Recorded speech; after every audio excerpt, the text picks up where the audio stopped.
Hello guys, இந்த வீடியோல surviving as genius on borrowed time மேன்வாவோட 15வது எபிசோட எக்ஸ்பிளனேஷன் தான் பார்க்க போறோம். மத்த 14 எபிசோட எக்ஸ்பிளனேஷன் பார்க்காதவங்க லிங்க் டிஸ்கிரிப்ஷன்ல கொடுத்துருக்கேன், போய் செக் பண்ணி பாருங்க. அதுக்கப்புறம் யாராச்சும் இந்த வீடியோக்கு லைக் போடாம பார்த்துட்டீங்கன்னா மறக்காம லைக் போட்டு பாருங்க. அப்பதான் அந்த வீடியோ நிறைய பேர் ரெக்கமெண்ட் பண்ணும். எனக்கு வீடியோ போறதுக்கு ஒரு மோட்டிவேஷன் இருக்கும். போன சாப்டர்ஸ்ல நம்ம ஹீரோ அந்த ஜாங்னாங் செக்டோட தொலைஞ்ச போன ஒரு மார்ஷியல் ஆர்ட்ஸை வந்துட்டு ரீஸ்டோர் பண்ணியிருப்பான் அப்படின்னு சொல்லலாம். அதுக்கப்புறம் அங்க என்ன நடந்துச்சு அப்படின்னு சொல்லிட்டு இந்த வீடியோல பார்க்கலாம்.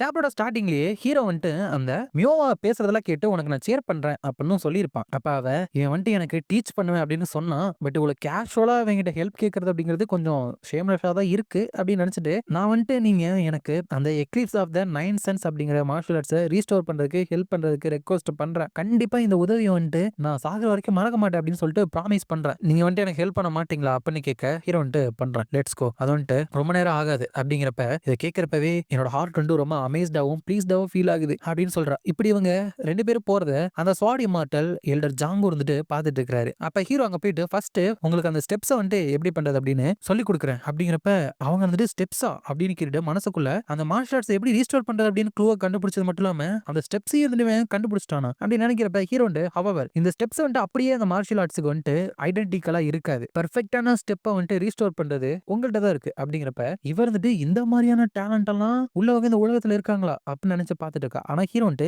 எதுக்கு இவங்க இப்படி பாக்குறாங்க, ஒருவேளை இன்னுமே நான் சிம்பிளா சொல்லணுமா அப்படின்னு நினைச்சிட்டு நான் இப்போ உங்களுக்கு சொல்லி கொடுக்க போற ஸ்டெப்ஸ் வந்துட்டு இன்கம்ப்ளீட் ஆனது, சோ நீங்க தான் அதை கம்ப்ளீட் பண்ணணும் அப்படின்னு சொல்லிட்டு மனசுக்குள்ள கண்டிப்பா அது டிஃபிகல்ட்டா இருக்காது. ஏன்னா ஒரு ஸ்வாட் ஆர்ட்டோட மிச்சம் இருக்கிற ட்ரேசஸை வந்துட்டு யூஸ் பண்றதும் ஆக்சுவல் ஸ்டெப்ஸை ஒன் பை ஒன்னா ரீஸ்டோர் பண்றது அப்படிங்கிறது கம்ப்ளீட்டான டிஃபரெண்ட் லெவல் அப்படின்னு சொல்லிட்டு அவளுக்கு அந்த ஸ்டெப்ஸ் எல்லாம் சொல்லி கொடுக்குறான். அதுக்கப்புறம் அடுத்த நாள் அந்த எல்டர் ஜாங் இருந்துட்டு உன்னோட ஸ்டெப்ஸை பார்த்ததுக்கு அப்புறம் அவ வந்துட்டு அவளோட இன்னர் டீமனுக்கு வந்துட்டு இரையாயிட்டா அப்படிங்கிறப்ப இன்னர் டீமனா அப்பன்னு கேட்க எல்டர் ஜாங் இருந்துட்டு உங்ககிட்ட இருக்கிற டேலண்ட்டை பார்த்து அவ பயங்கரமா ஷாக் ஆயிருப்பா. ஏன்னா அவ வந்துட்டு அவ்வளோ டேலண்டட். இந்த ஷாங்ஸி மொத்தத்திலுமே அவ கூட இந்த வயசுல போட்டி போறதுக்கு டேலண்ட்ல யாருமே கிடையாது. அதனாலே சுத்தி இருக்கிற எல்லாருமே அவள்கிட்ட பயங்கரமான மார்ஷியல் ஆர்ட் டேலண்ட் இருக்கு அப்படின்னு சொல்லிக்கிட்டே இருப்பாங்க. However for the first time அவளோட லைஃப்ல அவளோட டேலண்ட் வந்துட்டு எதுவுமே இல்லை அப்படின்னு சொல்லிட்டு உன்னோட உண்மையான டேலண்ட்டை பார்த்து அவ புரிஞ்சுக்கிட்டா. அப்படிங்கிறப்ப ஹீரோ வந்துட்டு இதெல்லாம் அர்த்தமே இல்லாதது, அவங்களோட ஸ்கில் லெவல் வந்துட்டு சிக்னிஃபிகண்டா என்னோட அதிகமா தான் இருக்கு அப்படிங்கிறப்ப எல்டர் ஜாங் வந்துட்டு அந்த மிஸ்டேக் வந்துட்டு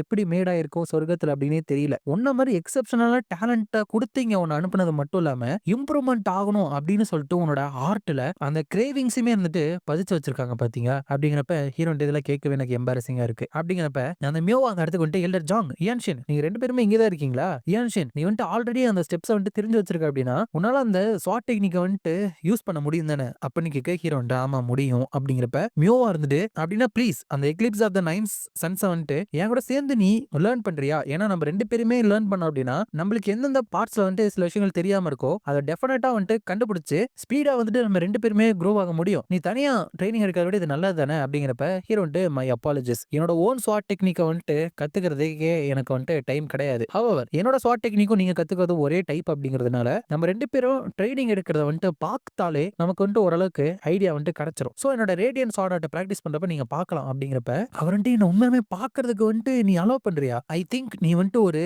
கிரேட்டான மார்ஷியல் ஆர்டிஸ்ட்னு நினைக்கிறேன் அப்படிங்கிறப்ப இல்ல ஜாங் வந்துட்டு இந்த மாதிரி ஓவரா பெருந்தன்மையோட இருக்கிறவங்கனால தான் இந்த வேர்ல்டு வந்துட்டு ஒர்க் ஆயிட்டு இருக்கு அப்படின்னு சொல்றாங்க. ஏன்னு அப்பதான் ஹீரோக்கு வந்துட்டு புரிய வருது. ஹீரோவோட குரூப்ல இருக்கிற கேப்டன் மார்ஜனும் சரி அந்த சங்மேங்கும் சரி மத்தவங்க ட்ரைனிங் எடுக்கிறது வந்துட்டு எப்பவுமே பார்க்கவே கூடாது, பார்த்தா அது உங்களோட சாகுற வரைக்கும் சண்டை போடக்கூட வாய்ப்பு இருக்கு அப்படிங்கிறப்ப ஹீரோ பட் நம்ம டீமன் ஸ்குவாட்ல வந்துட்டு லீடர் வந்துட்டு அவரோட மார்ஷியல் ஆர்ட்ஸ் வந்துட்டு நமக்கு காமிச்சு சொல்லி கொடுப்பாரு. அடிஷனலி நம்ம எல்லாமே ஒன்னா ட்ரைனிங் எடுக்கிறோம் அப்படிங்கிறப்ப மிரிய வந்துட்டு குரூப்பா ஒரே மார்ஷியல் ஆர்ட்டை கத்துக்கிறது வேற, பட் உன்னோட ஓன் மார்ஷியல் ஆர்ட்டை வந்துட்டு கத்துக்கிறப்ப மத்தவங்களை பாக்குறது அப்படிங்கிறது வேற. இது வந்துட்டு முரீம்ல வந்துட்டு ஒரு சொல்லப்படாத ரூல், மத்தவங்க ட்ரைனிங் எடுக்கிறப்ப பார்க்கவே கூடாது அப்படின்னு சொல்லியிருப்பாங்க. சோ இதெல்லாம் நினைச்சுக்கிட்டு ஹீரோ அதுக்கு அலோவ் பண்றானே தான் இவங்க இப்பெல்லாம் சொல்றாங்க அப்படின்னு ஹீரோ புரிஞ்சுக்கிறான். அதுக்கப்புறம் ஹீரோவும் அந்த மியோவா வந்துட்டு ஒன்னா வந்து ட்ரைனிங் எடுக்க ஸ்டார்ட் பண்றாங்க.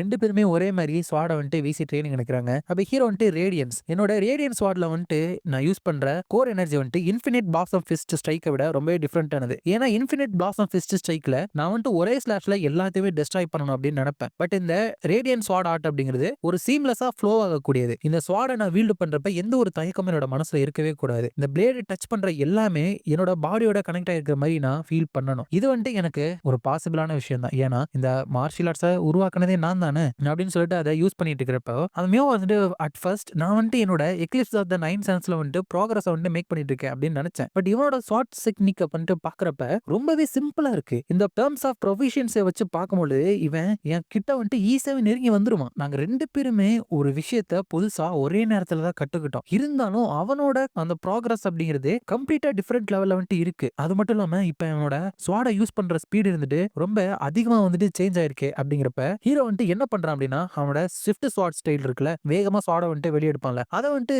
இந்த மார்ஷியல் ஆர்ட்டோட மிக்ஸ் பண்ணி வந்துட்டு யூஸ் பண்ணி பாக்குறான். அப்ப மியோவா இருந்துட்டு இட்ஸ் நாட் மீ, அந்த மேஜிக் பால வந்துட்டு ஹோல்டு பண்ணிருக்கிற டிராகன் வந்துட்டு நான் கிடையாது, இவன் தான் அப்படின்னு சொல்றான். அதாவது ரொம்பவே டேலண்டடான பர்சன் எல்லாருமே சொன்னது நான் கிடையாது, இவன் தான் அப்படின்னு சொல்லிட்டு புரிஞ்சுக்கிறா. அது வந்துட்டு இந்த சாப்டரோட முடியுது.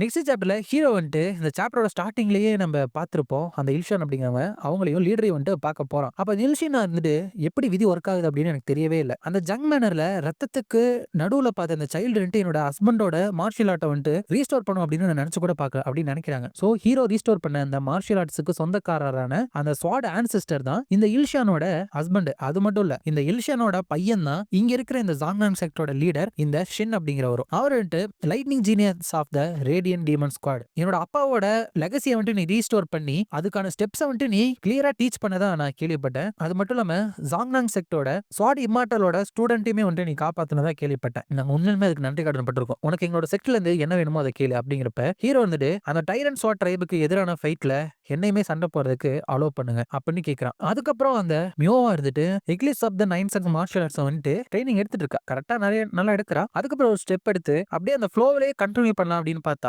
அவளால கரெக்டா அதை பண்ண முடியல. அந்த எல்டர் ஜாங் வந்துட்டு உன்னால கரெக்டா ஃபோக்கஸ் பண்ண முடியல போலயே அப்படிங்கிறப்ப உங்களோட டைமை வேஸ்ட் பண்ணதுக்கு நான் மன்னிச்சிருங்க அப்படின்னு சொல்றப்ப தாத்தா இருந்துட்டு இது வந்துட்டு ஏன்ஷினால தானா அப்படின்னு கேட்க அவர் இருந்துட்டு கிடையாது, என்னோட ஹார்ட் தான் ப்ராப்ளம் அப்படின்னு சொல்லிட்டு மனசுக்குள்ள இது வந்துட்டு பொறாம கிடையாது, ஆல்ரெடி ஜங் ஏன்ஷியனோட ஸ்கில்லை வந்துட்டு நான் அக்னாலேஜ் பண்ணிக்கிட்டேன். பட் இது வரைக்கும் என்னோட வாழ்க்கை முழுக்க ஹோன் பண்ணி வச்சிருந்த என்னோட மார்ஷியல் ஸ்கில்ஸ் வந்துட்டு திடீர்னு ஒரு அர்த்தமே இல்லாத மாதிரி எனக்கு ஃபீல் ஆக ஆரம்பிச்சது அப்படின்னு நினைச்சிட்டு அவனோட ரேடியன் ஸ்வாட் ஆர்ட்டும் என்னோட எக்லிப்ஸ் ஆஃப் த 9 சன்ஸ் வந்துட்டு கிட்டத்தட்ட பவர் லெவல்ல ஒரே மாதிரி தானே இருக்கு அப்படின்னு கேட்க அவர் வந்துட்டு ஆமா அப்படின்னு சொல்ல மியோவா இருந்துட்டு அது வந்துட்டு ஆரம்பிக்கிறப்ப ஒரு 1 ஸ்டார் கூட கிடையாது. 2 பேருமே ஒரே நேரத்துல ட்ரைனிங் எடுத்திருந்தாலும் அவன் வந்துட்டு செகண்ட் ஸ்டாரையே இருந்துட்டு சர்பாஸ் பண்ணிட்டு 3rd ஸ்டாருக்கு வந்துட்டு வந்தான். அந்த மாதிரி ஒரு அட்வான்ஸ்டான மார்ஷியல் ஆர்ட்டை வந்துட்டு அவன் உருவாக்கி இருக்கான் அப்படின்னு சொல்லிட்டு என்னால நம்பவே முடியல. பட் புதுசா உருவாக்குன ஒரு மார்ஷியல் ஆர்ட்ஸ்ல எந்த அளவுக்கு ப்ராக்ரஸ் பண்ணியிருக்கான் அப்படின்னா உண்மையாலுமே அவனுக்கு பயங்கர டேலண்ட் தான் அப்படிங்கிறப்ப எல்டர் ஜாங் இருந்துட்டு ஐசி அப்படின்னா அவனோட கோலை வந்துட்டு மாறி இருக்கான் போல. அந்த லைட்னிங் ஜீனியஸ் இருந்துட்டு ஒரு ஃபவுண்டர் லெவல்ல இருக்கான், அவனோட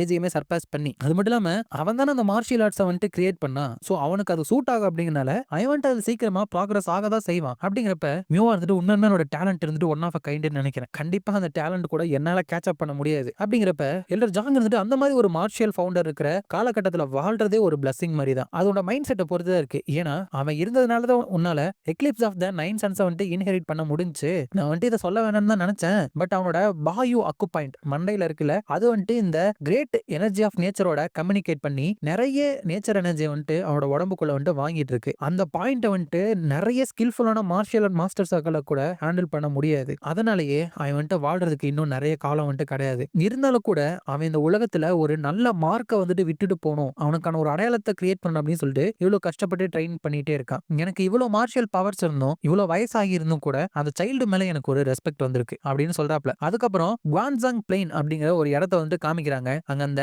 டைரன் ஸ்வாட் ட்ரைபும் அந்த ஜாங்னான் செக்டர் வந்து சண்டை போறதுக்கு ரெடி ஆகுறாங்க. அப்ப நம்ம ஹீரோ வந்துட்டு அந்த டைரன் ஸ்வாட் ட்ரைப் லீடரை வந்துட்டு பாக்குறான். இவன் தான் நம்ம ஹீரோட ஃபேமிலி எல்லாத்தையுமே போட்டு தள்ளிட்டு ரிவெஞ்ச் வேணும்னா வா அப்படின்னு சொல்லிட்டு போயிருப்பான். அது மட்டும் இல்லாம அவனோட காதை வந்துட்டு இப்பதான் நோட் பண்றேன். சோ இவன் வந்து ஒரு நோபல் ரேஸை சேர்ந்தவன். அப்ப அங்க வாங்சாங் இருந்துட்டு இவங்க தான் நம்மளோட எனிமீஸா அப்படின்னு கேட்கிறப்ப ஹீரோ வந்துட்டு அவனே குறுகுறுன்னு பாக்குறான். என்ன மேட்ரு அப்படின்னு கேட்க ஹீரோ வந்துட்டு ஒண்ணும் இல்ல அப்படின்னு சொல்லிட்டு நான் கூப்பிடாமே இவங்க வரணும்னு அவசியம் எல்லாமே வந்திருக்கான் அப்படின்னு நினைக்கிறப்ப ஒருத்தன் அந்த இடத்துல ஜங்குன்னு குதிச்சுட்டு நான் தான் டைரன் ஸ்வாட் ட்ரைப் லீடரோட 3வது ஸ்டூடெண்ட், என்னோட பேரை வந்துட்டு வி மூயுக், என் கூட ஃபைட் பண்றதுக்கு யாராச்சும் ஆசைப்படுறீங்களா அப்படின்னு கேட்கிறப்ப ஹீரோ வந்துட்டு உங்கள்கிட்ட ஏதாச்சும் வேணுமான்னு கேட்க சொன்னீங்களே, அதை இப்ப நான் கேட்கிறேன். உங்க அப்பாவோட லெகசியை வந்துட்டு ரீஸ்டோர் பண்ற அப்படிங்கிற ஒரு கெப்பாசிட்டி இருக்கிற ஒரு ஆளா ரெஸ்பெக்ட் பண்ணி இதை நான் கேட்கிறேன். ஜாங்னான் கிட்டோட செக்டாவ உங்களுக்கு பதிலா நான் வந்துட்டு அவன் கூட போயிட்டு ஃபைட் பண்ணணும் அப்படின்னு ஆசைப்படுறேன் அப்படிங்கிறப்ப அந்த லீடரும் யூ மே ப்ரோசீட் அப்படிங்கிறப்ப ஹீரோ வந்துட்டு தேங்க் யூ அப்படின்னு சொல்லிட்டு போறப்ப எல்டர் ஜாங்கும் சரி அந்த மியோவும் சரி ஒரு மார்ஷல் ஃபவுண்டர் இந்த உலகத்துல அவனோட அடையாளத்தை வந்துட்டு விட்டுட்டு போகணும் ஹிஸ்டரியில் அப்படின்னு நினைக்கிறால என்ன ஒரு மேக்னிஃபிசன்டான யங் மேன் அப்படிங்கிறப்ப அந்த மியூக்கு இருந்துட்டு லுக்ஸ் லைக் ஜாங்னாங் செக்டுக்கு சுத்தமா லக்கே இல்ல போல ஒன்னாமிச்சு வச்சிருக்கானுங்க. ஓ நீ அந்த ஜங் மேனர்ல இருந்தவன் தானே, உன்னை வந்துட்டு அன்னைக்கே நான் வந்துட்டு கொண்டிருக்கணும், மறுபடியும் முன்னாடி வந்திருக்கு அப்படின்னு எனக்கு சந்தோஷமா இருக்கு. போன தடவை மாதிரியே நீ தப்பிச்சிடலாம் அப்படின்னு சொல்லிட்டு இந்த தடவை நினைக்காத அப்படின்னு சொல்றப்ப ஹீரோ வந்துட்டு இவன் மேல ஃபுல்லா கவனத்தை செலுத்தல, ஸ்ட்ரெயிட்டா அந்த டைரன்ஸ் வாட் ட்ரைப் லீடர் தான் வந்துட்டு மறைச்சு பார்த்துக்கிட்டே இருக்கான். அதோட இந்த சாப்டர் வந்துட்டு முடியுது.